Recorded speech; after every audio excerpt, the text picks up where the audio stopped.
beautiful people.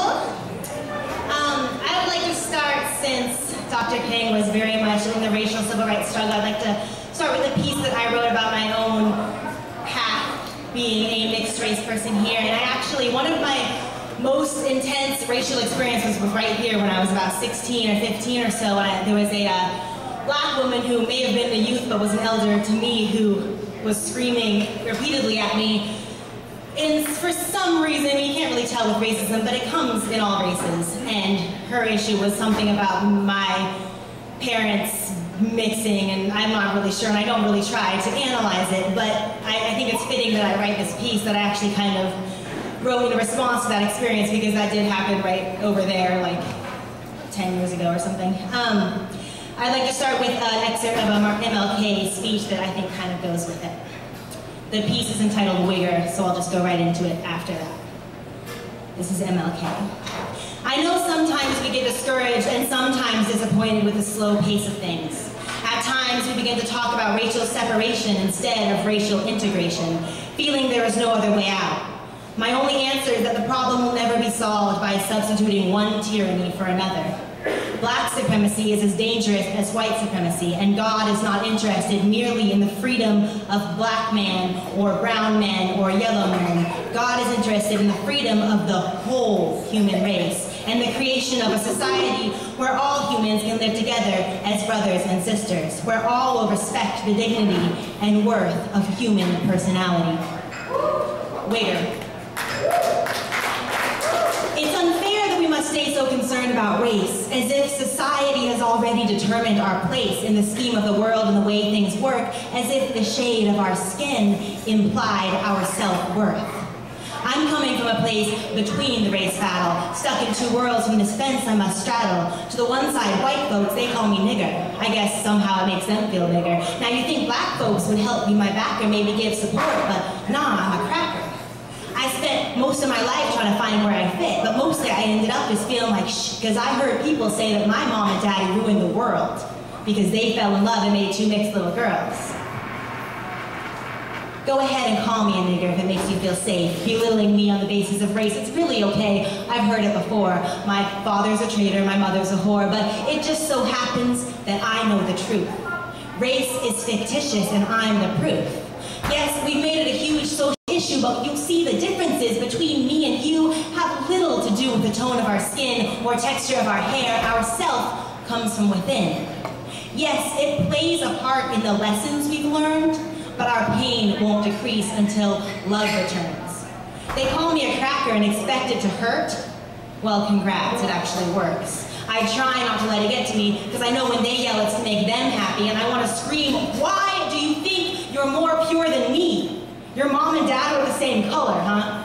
Well, I'm pure of heart because of people like you that try to make me unhappy, like who I am is not true.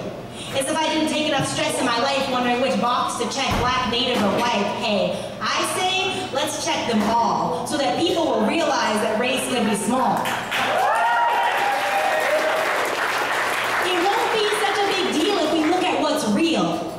Our world is practically crumbling under our feet, but they want to get rid of niggers because they hide under their sheets? Well, what about those that think all white folks are bad because a few racist pricks screw things up because they're mad at themselves or the world for what? I don't know. But if we all let our true colors show, we'll see that each being is a mixed up rainbow, and working together will help us all grow and glow with the power of love. This pain just ain't worth it, and we've all had enough. So it's time to rise up. Time to get tough on ourselves and each other. Recognize we are all sisters and brothers, and we must join together to save our mother. Recognize we're all sisters and brothers, and we must join together to save our mother. This one's relatively new. It's called Get Free. My people, we need to get free. Start with the heart and the mind will follow. Open yourself to a new tomorrow. A shifted paradigm from greed and hate to egalitarian people who communicate. We can create a world with no hunger needs. Get control of your seeds and teach your seed. My people, we need to get free from this violent hypocrisy, addicted to pills from the pharmacy, when medicine literally grows on trees, in roots, flowers, and leaves. And these are the things we are fighting, living and dying, staying nonviolent for. These are the things we can no longer ignore. Toxicity from Fukushima and beyond, oil spills, deforestation, and chemical bombs, countless wrongs being committed by the very people who are supposed to prevent it. Safe limits on government have long been lost. They take too many risks and we pay the costs. This rape of the earth and the people must stop. My people, we need to get free.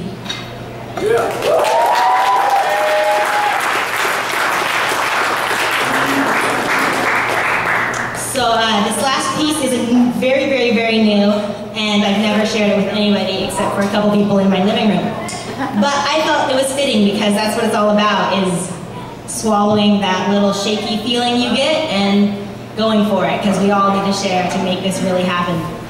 So I call it growing compassion. Scientists have watched in awe as the Great Lakes water toxicity levels fall as monks meditated on the shore.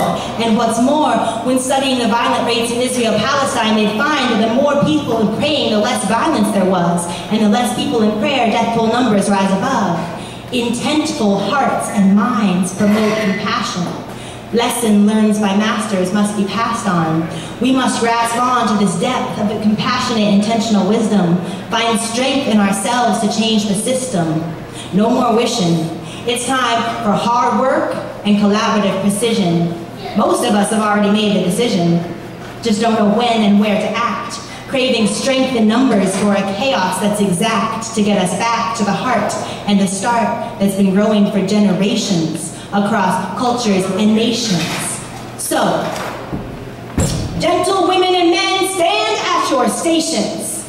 Manifest your creations. Perpetuate that which ignites your glow, enhances the flow, and inspires others to do so.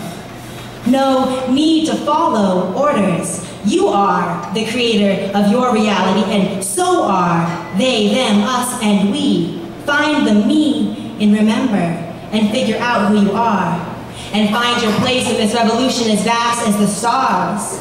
Let's get our people from behind bars.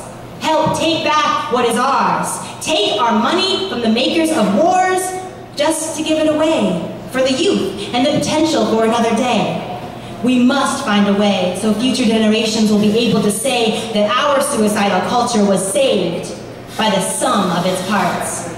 And each individual was a spark of the fire from whence our phoenix rose. When we chose to go back to the heart whose ways had been lost, back to the heart, back to the love, for our logic had a cost. So we planted our seeds, and compassion grew like weeds until there was no more greed.